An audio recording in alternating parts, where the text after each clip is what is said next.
Bonjour à tous, peut-être à tous ceux qui sont connectés en ligne aussi. Nous allons aborder le thème de l'exportation collaborative, ou comment être plus fort à l'international. Alors je me présente rapidement. Je suis Anne-Martin Raison, je dirige le cabinet EOC International. Vous savez qu'il faut que vous vous connectiez avec des écouteurs. Mais on va venir plus près de vous, en fait. Voilà, au moins vous allez nous entendre. Voilà. C'est plus facile. C'est possible ou pas? Voilà. C'est mieux comme ça? C'est mieux, au moins vous nous entendez. Voilà. Voilà. Donc je suis Alma. Non, c'est pas grave, mais sinon, il y a beaucoup de décalage. Donc si vous voulez, voilà. Plus de place. Voilà. Donc, je disais, je suis Anne-Martin Raison, je dirige le cabinet EOC International. C'est un cabinet de conseil et d'accompagnement à l'international. Et on a une expérience sur l'exportation collaborative depuis plus de 15 ans.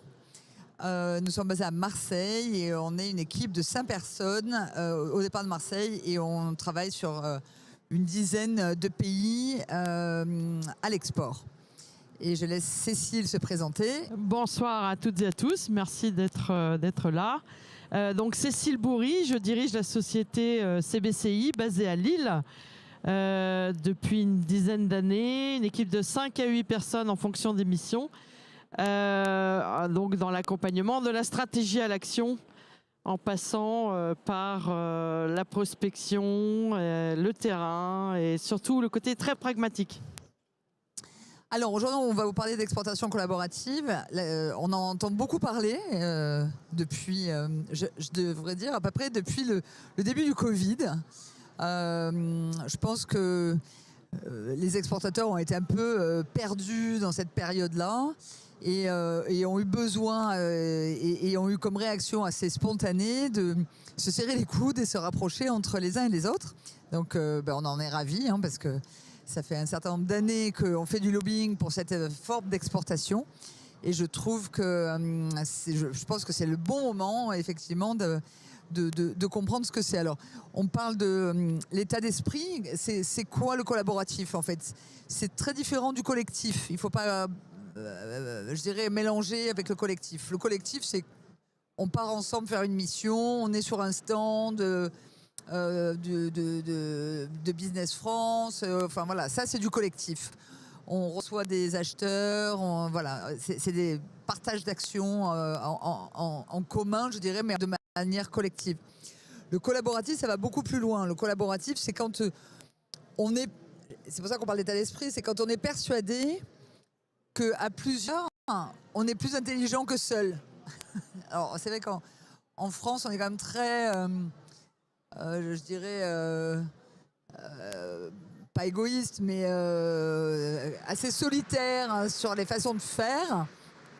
Et là, c'est un peu hors champ de ce qu'on a l'habitude de faire par rapport à des Allemands, Italiens, etc.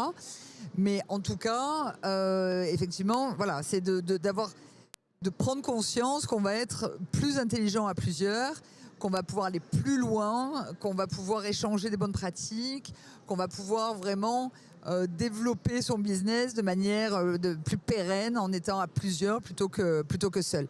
Et le collaboratif, voilà, c'est un certain nombre de choses qui vont faire que c'est un état d'esprit et qu'on n'est pas toujours dans je te donne, tu me donnes, je suis dans l'attente. Enfin, vous voyez, c'est vraiment un peu comme en amitié ou en couple, comme ça. On n'est pas toujours en train de donner en attendant un retour immédiat. On est dans le partage et dans l'échange et dans la bienveillance et dans l'écoute. Voilà, c'est ça l'état d'esprit. Donc, il y a différents niveaux en fait de collaboration. Il y a parce que je dirais il y a des stades plus avancés d'exportation collaborative que d'autres.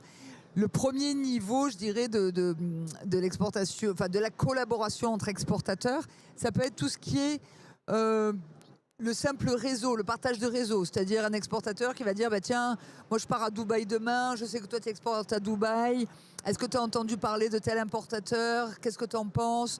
Ou tiens, j'ai besoin d'un transitaire pour exporter mes produits aux États-Unis, etc. Vous voyez, ça c'est du réseau, c'est de l'échange entre pairs, c'est d'aller déjeuner pour pouvoir échanger les bonnes pratiques sur un marché particulier. Après, il y a tout ce qui est formation, information, tout ce qui est club export, tout ce que propose la CCI, tout ce que peut proposer un club Stratexio, etc. Donc là, on est quand même dans un truc un peu plus structuré, échange d'infos de manière beaucoup plus structurée et moins formelle que le premier cas que je viens de vous citer. Après, il y a l'action en commun, c'est un peu le collectif que je vous citais tout à l'heure. C'est effectivement, on partage un stand parce que c'est moins cher, on part à plusieurs, on fait venir un journaliste parce qu'on trouve que c'est pertinent et on le partage. Enfin, on partage une note, on fait des factures un peu si vous voulez, mais ça peut être aussi j'ai un problème de production, j'ai un confrère qui peut me dépanner dans la production, qui peut me stocker alors que moi j'ai des problèmes de stockage. Enfin, vous voyez, ça peut être comme ça peut être des choses ponctuelles comme ça, mais en collaboration et on se tourne vers l'autre et on se serre les coudes et on essaye de trouver des solutions. Aujourd'hui, c'est moi qui t'amène une solution, demain c'est toi, etc. Enfin voilà. Ça, c'est de l'action partagée, je dirais, en commun. Puis après, il y a l'approche collaborative. L'approche collaborative, comme je disais tout à l'heure, c'est effectivement, on réfléchit plus loin à deux, enfin plus qu'à deux, hein, généralement. On est au moins 4, 5, on peut s'appeler jusqu'à 8, 10.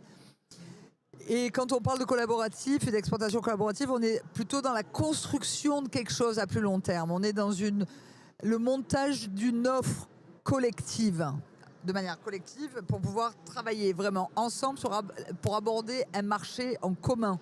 On est sur une constitution d'une offre, on est sur une identité commune, on va y revenir. On est voilà, sur vraiment comment je fais pour aborder le marché américain, par exemple, avec mes confrères qui sont complémentaires à moi, avec une stratégie à 3-5 ans minimum, que je vais construire avec eux, main dans la main, pour arriver à conquérir ce marché-là, versus j'y vais tout seul. D'accord ? Voilà. Donc,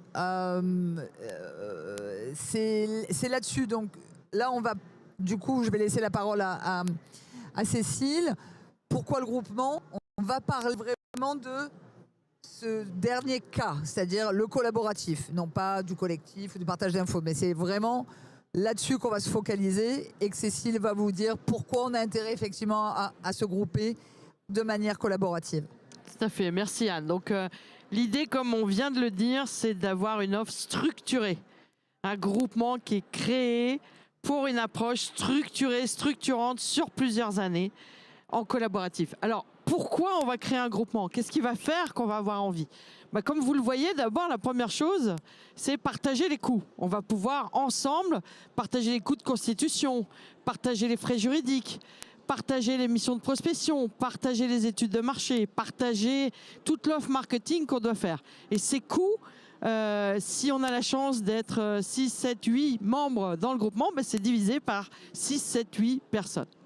La deuxième chose, c'est le partage d'expérience. Tout à l'heure, on voyait qu'il y avait des formes un peu moins construites. Mais cette fois-ci, on va construire, on va creuser. On va regarder ensemble, est-ce qu'on a dans le groupement des produits complémentaires qui vont nous permettre d'être plus percutants vis-à-vis de certains marchés, certains acteurs, certains distributeurs. Est-ce qu'on va au sein du groupement avoir des gens qui ont des expériences différentes sur le marché qu'on vise, sur d'autres marchés, sur l'export en général, sur les produits, sur les techniques. Donc tout ça, on va pouvoir le partager. Et puis, la chose importante dans ce groupement, c'est qu'on va avoir un animateur qui est extérieur aux membres, qui va venir un peu structurer cette offre, animer le groupe de manière à ce que les partages soient à la fois intéressants, bienveillants, équilibrés et que tout le monde puisse y retrouver quelque chose. Alors, pourquoi est-ce qu'on a... Quels vont être en fait les besoins de ce groupement ? Qu'est-ce qu'il va falloir faire pour créer ce groupement ? La première chose, c'est de créer une identité commune au groupe. Si vous avez plusieurs sociétés, des produits concurrents ou complémentaires, on va être plus fort en créant une identité unique dans laquelle vont pouvoir se cumuler toutes ces individualités et ensemble, on sera donc beaucoup plus fort. Enfin, le fait d'avoir cette complémentarité ou ce nombre plus important va permettre d'être plus percutant vis-à-vis des acheteurs parce qu'on va avoir une offre plus étoffée, plus forte, plus complète. L'intérêt, c'est de pouvoir aussi, dans ce groupe, travailler ensemble pour avoir un discours qui est attrayant, aller vraiment chercher la valeur ajoutée, aller vraiment chercher l'avantage concurrentiel du groupe, de l'ensemble, et pouvoir, grâce à une présence locale dans un ou plusieurs pays qu'on va viser, ensuite pouvoir relayer. Donc ça, ce sera les besoins qui seront identifiés par le groupement. Enfin, il va falloir des compétences spécifiques. Les différences d'une société à l'autre peuvent être de ne pas avoir d'expérience linguistique, de ne pas avoir d'idées sur l'approche culturelle, de pouvoir comprendre réellement qu'est-ce que cherchent les clients sur ce marché et comment on va pouvoir répondre à ces questions. Et puis, comprendre les contraintes, elles peuvent être réglementaires, elles peuvent être juridiques, elles peuvent être douanières, elles peuvent être packaging, elles peuvent être tout ce qu'on veut. Et de pouvoir identifier tout ça, grâce à l'animateur, ça sera une possibilité donc de travailler tous ensemble sur un brainstorm qui fera qu'on sera sûr d'avoir identifié les vrais besoins de ce groupement pour pouvoir avancer. Enfin, dans le besoin du groupement, c'est de pérenniser l'action, c'est de dire on va aller prospecter sur certains pays, on va faire des actions, on y reviendra ensuite, qui peuvent être aussi de prospection, des actions promotionnelles, des actions de vente. L'idée, c'est d'avoir une action régulière tout au long de l'année. Et ce groupement va permettre justement d'avoir une régularité dans l'action jusqu'à l'atteinte des résultats. Et ça, c'est vraiment un des besoins fondamentaux du groupement, en s'appuyant sur l'équipe en France qui va animer le groupe et à l'étranger dans un ou plusieurs marchés, pour pouvoir pérenniser l'offre localement et construire les marques. Voilà. Donc je vais maintenant laisser la parole. Non, c'est à moi. C'est encore à moi, effectivement, sur la création du groupement. Donc comment on va fonctionner maintenant qu'on a défini quels sont les besoins du groupement? Comment on va le créer? Alors on va d'abord faire une promotion. On va aller pendant un certain temps identifier les sociétés qui peuvent être intéressées pour entrer dans un groupement spécifique avec une thématique particulière qui peut être une thématique sectorielle, qui peut être une thématique pays et une thématique de complémentarité d'offres. Donc ça, c'est la première des choses. Je vais rajouter quelque chose par rapport à ça. C'est certainement une des étapes les plus longues, la constitution du groupement. Parce que d'arriver à trouver des entreprises qui ont le même timing de développement sur un marché, qui sont prêts à partir ensemble, etc., ça peut mettre un an. Voilà. Et ça peut mettre un an parce qu'il faut aussi avoir un objectif commun, c'est-à-dire une cible commune de pays, un ou plusieurs, et une cible commune de typologie d'acheteurs. Pour être, ça peut mettre entre 2 mois et on a déjà eu des choses. Donc dans la constitution du groupement, on peut avoir des entreprises de tailles différentes avec des expériences différentes. C'est pas un souci. On peut également considérer que dans les membres, souvent on nous pose la question de la taille. C'est sûr qu'en dessous de 3, c'est compliqué. La taille idéale en fonction des secteurs et des pays, c'est plutôt entre 4 et 8 membres. Entre 6 et 8 étant l'idéal parce que ça crée vraiment une identité intéressante. Une fois qu'on va avoir identifié les membres, constitué, recherché l'approche juridique pour pouvoir mettre ça en place, il y a aussi une mise à niveau entre les membres. Il peut y avoir des tailles différentes, il peut y avoir des expertises différentes sur certains marchés. On va faire une sorte de diagnostic 360 de toutes les sociétés, en individuel et en collectif, pour que chacun sache quelles sont les forces communes au groupe et quels sont les points d'amélioration qu'il va falloir chercher entre tous les membres pour pouvoir être encore plus fort. Et du coup, on va sur cet aspect réflexion, échange entre les membres grâce à cet animateur qui va permettre aussi une fluidité d'action et d'échange entre les membres et qui fera que on arrive collectivement à beaucoup plus d'idées intéressantes et on va permettre à chacun de s'enrichir les uns entre les autres pour que la collectivité du groupe soit puissante. Alors, je vais laisser la parole à Anne pour la suite. Donc une fois que le groupe est constitué, qu'on sait ce qu'on va faire, quel pays on va viser, comment on va rentrer, quels produits on va mettre en avant, c'est à partir de là qu'on va commencer à mettre en place une identité du groupe. C'est-à-dire que ça n'empêche pas que chaque exportateur garde son nom, son identité, sa marque, etc. Mais quand on parle d'un groupe, il faut bien qu'on le nomme. Donc on a besoin de cette identité. Alors certains parlent de marque ombrelle, enfin on appelle ça comme on veut, mais globalement, on a des exemples qu'on vous passera après. Mais effectivement, il va falloir bien le nommer, ce groupe. Donc, de manière générale, c'est assez intéressant de faire ce travail-là. On n'arrive pas avec un nom d'un groupe, avec un logo qui va avec et toute une identité visuelle comme ça. C'est le fruit d'une réflexion avec les membres du groupe, un brainstorming, c'est quoi vos valeurs, c'est quoi vos objectifs, etc.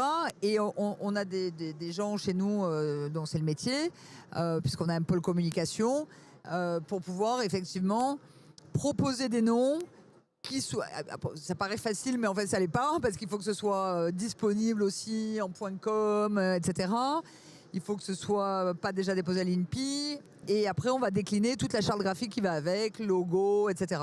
Ce qui va permettre de créer des outils marketing, de présentation de l'offre commune, sous une identité commune du groupe, sachant qu'encore une fois, chacun va garder après, au sein du groupe, son identité propre et sa marque propre. Hein. C'est pas que chacun fait disparaître sa marque pour une identité de groupe. Chacun garde sa marque, mais est rassemblé sous une bannière commune, si vous voulez, pour pouvoir communiquer au mieux sur le marché de destination. Donc ça, c'est un point important, parce que c'est généralement là où on voit qu'il y a un sentiment d'appartenance aussi. Vous voyez, quand on fait bien ce travail-là, les exportateurs se sentent vraiment appartenir à ce groupe. C'est important. Après, le point suivant, c'est le relais local. Quand on accompagne un groupe pour se développer sur un marché, je donne l'exemple des États-Unis ou du Japon, peu importe, Angleterre, nous on s'appuie sur un bureau local, une équipe locale qui va représenter commercialement les intérêts du groupe tout au long de l'année. Donc, ça peut être des partenaires, mais ça peut être mettre une personne à destination qui est je dirais, embauchés pour le groupe et qui les représentent. Globalement, sur le marché de destination, on recommande d'avoir une présence locale qui va représenter commercialement les intérêts de ce groupe-là, tout au long de l'année. C'est ça qui fait la différence avec le one-shot d'une action commerciale. En fait, c'est ça qui est important. Moi, quand j'ai créé le premier groupement, ce qui fait que j'ai créé un premier groupement, c'est parce que j'étais super frustrée de voir des entreprises partir sur un salon, faire 4 jours de rendez-vous, revenir et puis il ne se passait plus rien. Et c'est une perte de temps et d'énergie pour tout le monde, que ce soit pour les importateurs à destination, les exportateurs. Là, l'idée, c'est d'être à l'opposé de ça. C'est d'être vraiment dans la construction tout au long de l'année et la prospection. Donc le relais local, c'est très important.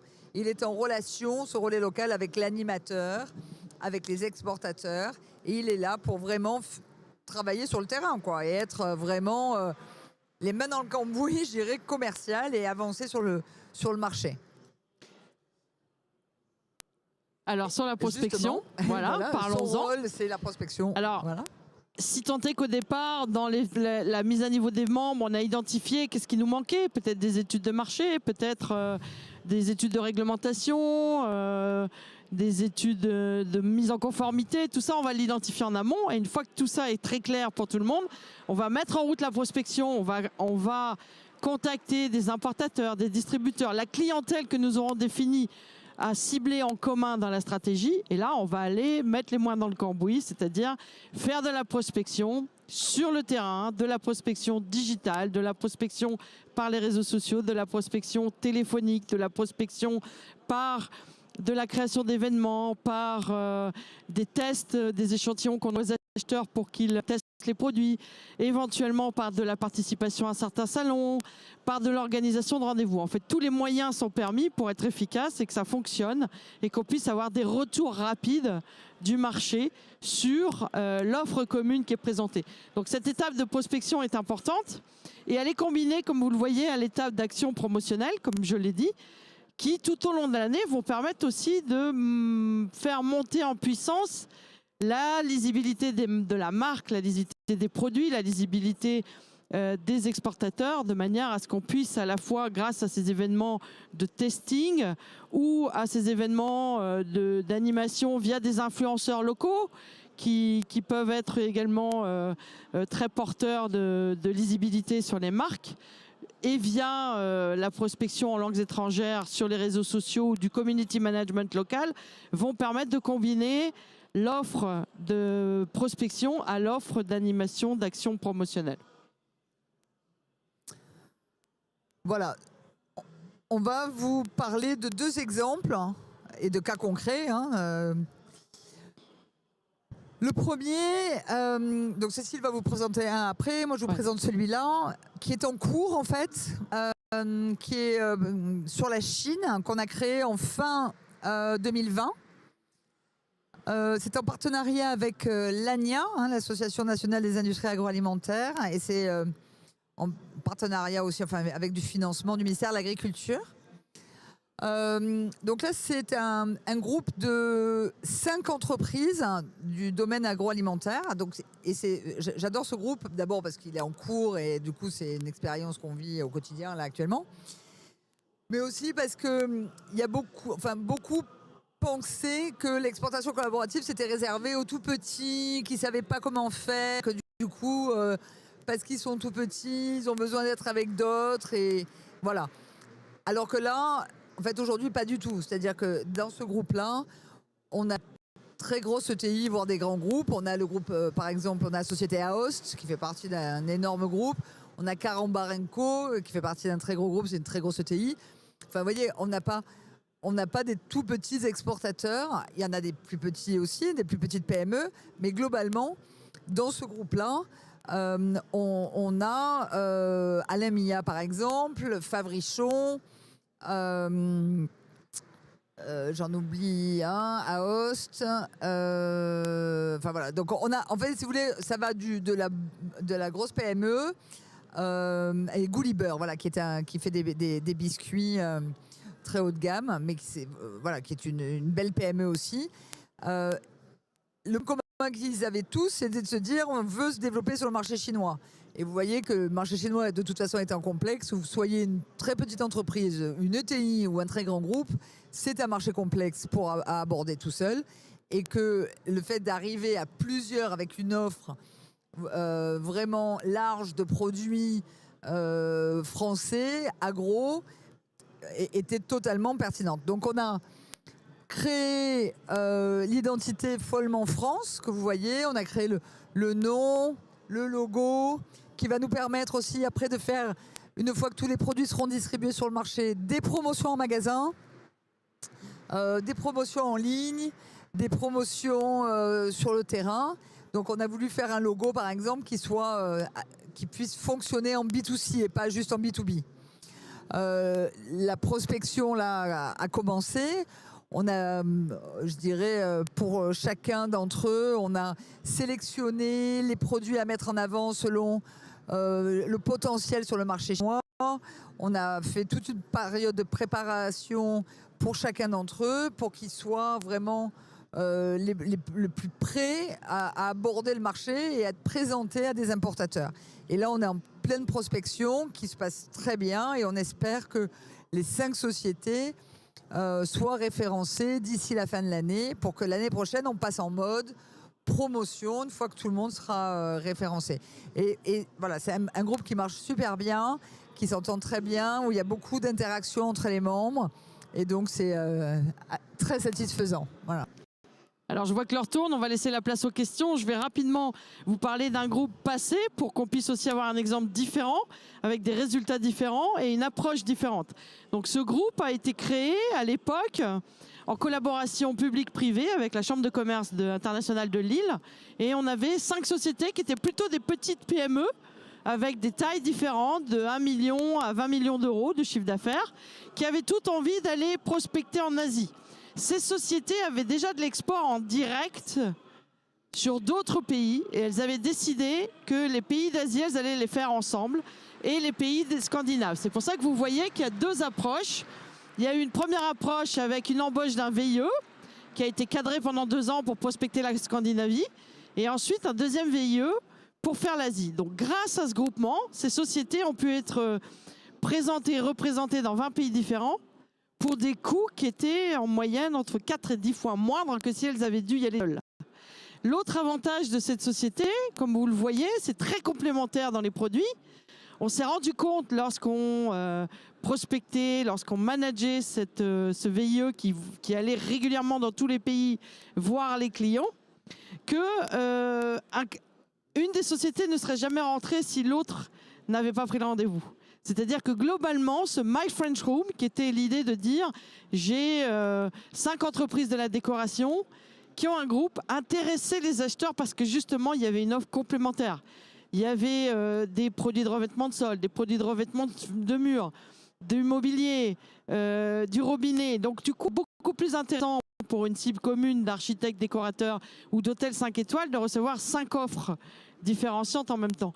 Et grâce à ça, elles ont pu développer plus facilement la mise en place de réseaux de distribution, de clients et de chiffre d'affaires localement. Donc ça, c'est intéressant de le dire. Je ne vais pas passer beaucoup plus de temps, mais c'est pour vous dire qu'il y a plusieurs formes possibles.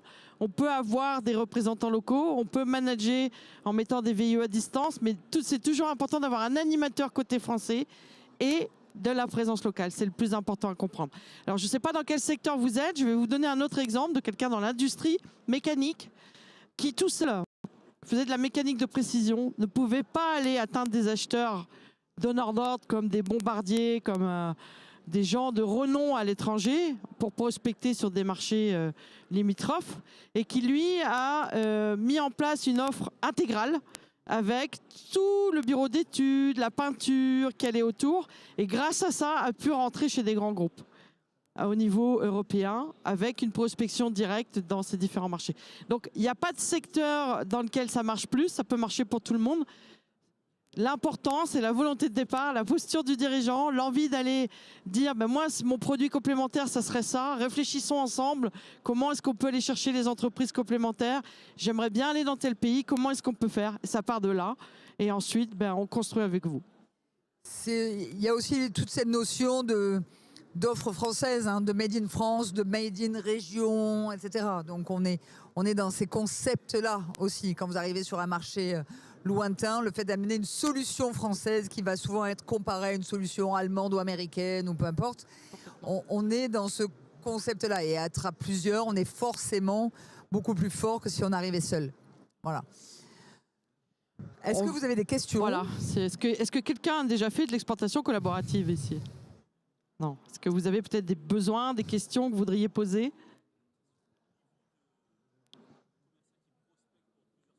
Oui.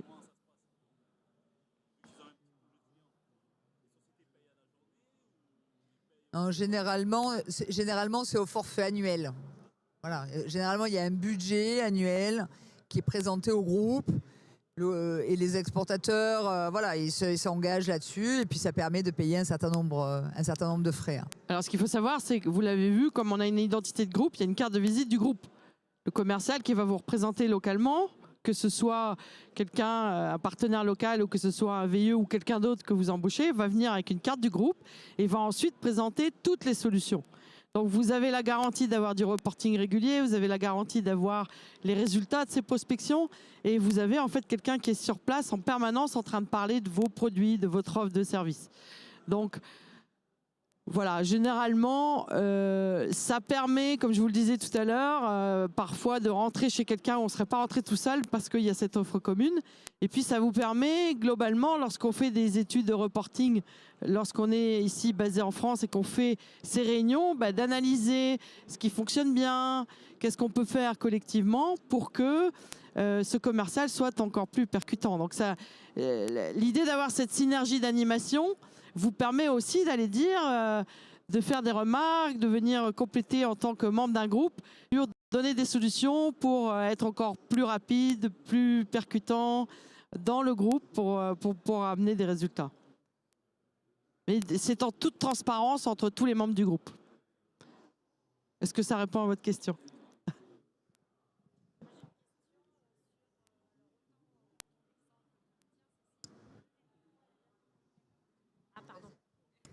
Donc, je pense que ça fonctionne sur les deux exemples, mais est-ce qu'il n'y a pas de... Est-ce que le fait d'être avec un groupe et avec une identité donc commune, l'objectif est que chaque entreprise, évidemment, y trouve son compte. Est-ce que le but, il est de faire accepter toute l'offre du groupe ou est-ce que les acheteurs, finalement, se disent « Bon, bah tiens, moi, je veux effectivement de ce produit-là, mais pas de celui-là. » Et du coup, ça crée de la frustration pour les autres. Non, en fait, le truc, c'est là où il ne faut pas que ça crée de frustration. Parce que, oui, évidemment, il peut y avoir des disparités dans la prospection. C'est-à-dire que c'est la réalité. Mais comme c'est une réalité quand on fait une prospection individuelle. C'est-à-dire qu'effectivement, on présente... Là, c'est l'exemple que je vous ai pris, même l'autre exemple que vous a présenté Cécile. L'exemple que je vous ai pris par rapport à la Chine, vous arrivez aux importateurs, vous présentez aux importateurs chinois un catalogue de produits de 5 sociétés. Ils vont vous dire, ben moi sur les 5, c'est vraiment ça qu'il me faut parce que c'est ça qui me manquait dans mon portefeuille. Mais c'est pas grave. Voilà, ben lui, il est importé, c'est très bien. Et peut-être l'autre, il va dire, ah ben moi ces deux-là, ça m'intéresse vraiment. Il faut pas que ça... Voilà. Après, c'est le marché, en fait. L'idée, c'est d'être prêt pour aborder un marché et faire tout pour faciliter la vie de l'acheteur et de l'importateur. Donc, il va voir l'offre et il va faire son marché, je dirais. Hein, il n'y a pas d'obligation pour lui de référencer tout le monde. Et puis, s'il y en a... Enfin, nous, on a eu des cas où, effectivement, l'acheteur était intéressé par tous les membres du groupe. Bon, mais très bien. Mais... Voilà, l'idée, c'est d'arriver avec des outils qui rassurent. Il faut dire que cette façon de fonctionner est absolument rassurante pour les importateurs qui se disent enfin, les Français arrivent de manière organisée et pérenne avec des solutions qui ne sont pas juste des actions one-shot et d'un coup, on ne les voit plus sur le marché. On arrive avec des solutions, un catalogue, une présence locale et tout ça est extrêmement rassurant pour les acheteurs. Alors moi, je voudrais compléter avec un exemple qu'on a eu dans le groupement GFIDECO, puisque c'est moi qui l'animais à l'époque. On a eu une disparité entre acheteurs. Mais grâce au fait que un ou plusieurs membres soient rentrés, la personne qui retourne les voir, elle peut dire, mais au fait, pourquoi tu ne prends pas cette offre-là? Qu'est-ce qui fait que tu ne prends pas cette offre-là? Et peut-être qu'on n'aurait pas eu la réponse en prospection individuelle. Alors que là, il y a une animation qui est régulière. Donc du coup, on peut arriver à comprendre ce qui manque et parfois revenir avec ce qui manque pour pouvoir faire référencer. Et ça, c'est vraiment une force dans un groupement. Parce que d'avoir un seul interlocuteur régulier, ça permet aussi d'aller chercher les réponses qui manquent et qu'on n'obtient pas toujours quand on est en prospection individuelle. Parce que quelqu'un qui vous dit « vos produits ne m'intéressent pas », quand vous lui demandez pourquoi, il ne répond pas toujours. Alors que là, le face-à-face du rendez-vous permet d'avoir les infos. Donc ça, c'est un point aussi qui est très intéressant dans cette offre collective et qui permet souvent de rebondir beaucoup plus vite que dans une prospection individuelle. Est-ce qu'il y a d'autres questions? Si une entreprise du groupement est engagée avec le groupement, mais au final son produit au bout de 6 mois ou 1 an, elle se rend compte que son offre n'est pas du tout adaptée au marché. Comment ça se passe? Elle peut se retirer ou... Alors ça peut arriver.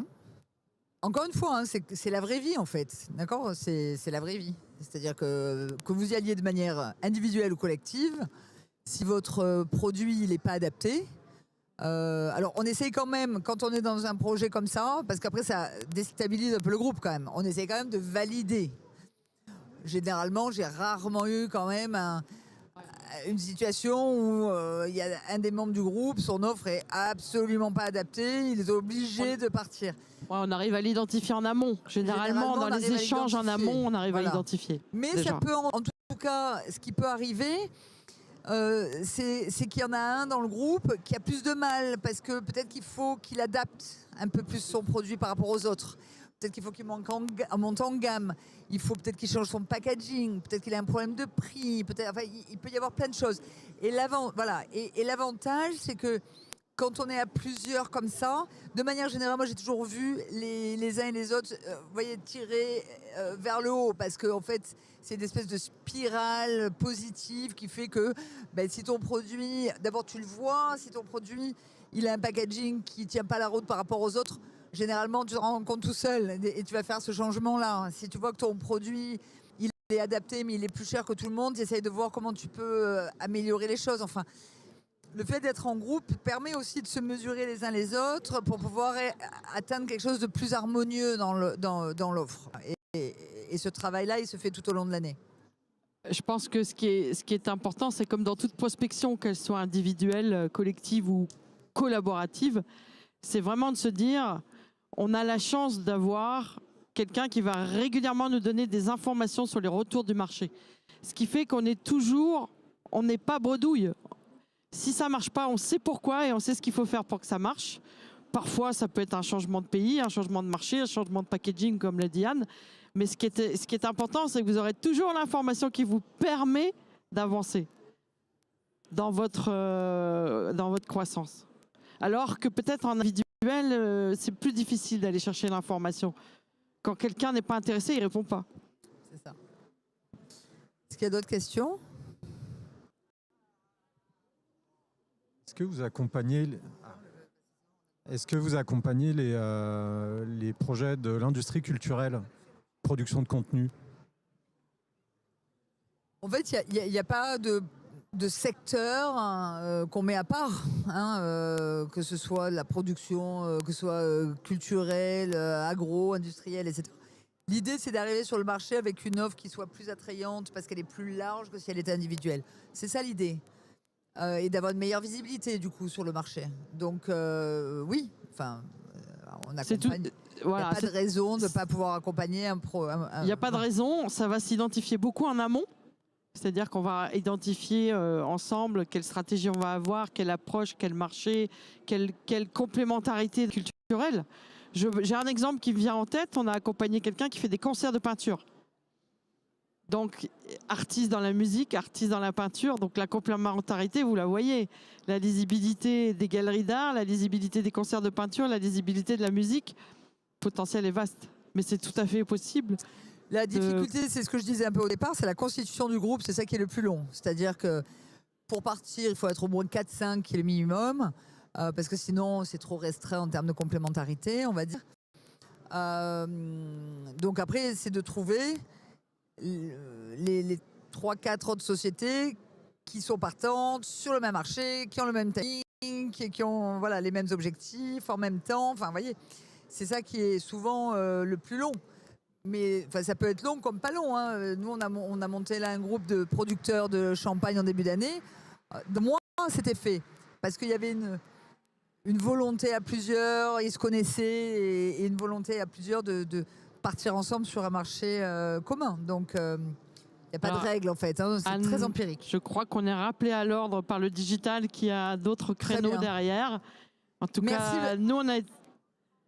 on a été ravis de vos questions. Juste deux informations. La première, il y a un appel à projet sur le thème agroalimentaire et agricole, agro-industrie qu'on a lancé. Vous pourrez me contacter et je vous donnerai plus d'informations sur des projets à l'étranger qu'on essaie de détecter pour amener une offre française. Donc ça, si vous avez des projets là-dessus, n'hésitez pas. Et deuxièmement, je publie le mois prochain un bouquin sur le sujet avec un professeur d'université. Et le bouquin devrait sortir au mois de novembre, donc restez connectés. Merci beaucoup. Et donc pour la partie Lille, nous on est plutôt sur la création de groupements dans la décoration, dans le textile, habillement, ameublement et cosmétique. Donc, mais voilà, tout est possible. Ce sont des groupes qui sont en cours de constitution, mais le reste est ouvert si vous voulez échanger là-dessus. Et j'ai été ravie en tout cas de collaborer avec Anne, avec qui nous avons régulièrement des projets. Et merci. Voilà, Lille-Marseille, c'est les portes ouvertes sur le monde. Merci pour votre écoute. À bientôt. Merci beaucoup.